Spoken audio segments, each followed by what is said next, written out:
How do you feel about it? You know, because being associated with the Young Chef Olympiad, brought to you by the International Institute of Hotel Management, and being a major part of it. We've been associated with IIHM for long, and fortunately we have our executive chef from that college. My assistant director of food and beverages from that college. So we have, I mean, out of every 10 employees, there will be 2 from that college.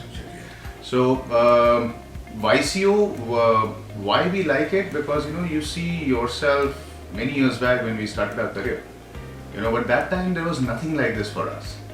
And for us to promote YCO, for us to be recognized by the IHC, it's a big thing.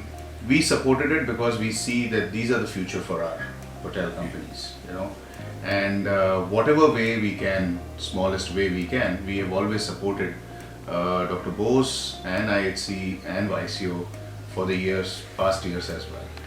What I like about IIHM is that they do not only train or coach the students to become a cook or a manager or a housekeeping manager or a front office guy. They actually instill in them the requirement as it is for today. Not going with this traditional way of education, not going through the traditional way of, okay, this is the way you will have to serve from left side and right hand side. I mean, we all know that things have changed. That classical style of service is no more required and people don't like it. Unobtrusive service is what is there. And in our hotel, we do a lot of interns who come in to us from IIHM every year.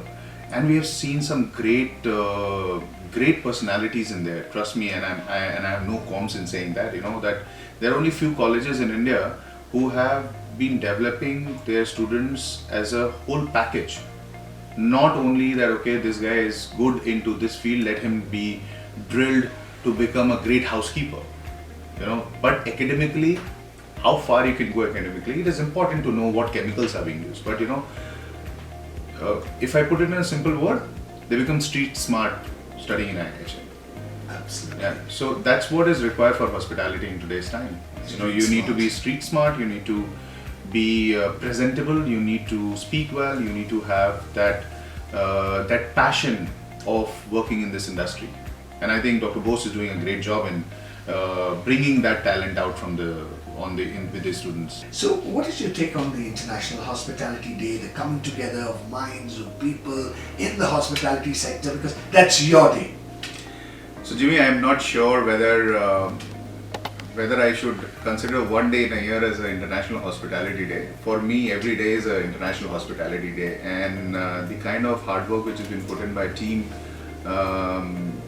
in today's time, I go and salute everyone on a daily basis because that's important. Yes, one day in a year just to salute us or to praise us for the work which we have done, it's a great feeling. It's like a birthday, it's a special day for us. So and if it is coming from the industry stalwarts, it's something great. So we always look forward to days like this, that International Hospitality Day, or it's like International Men's Day. Sometimes it happens. So it's interesting to be participating in this and being honored on these days.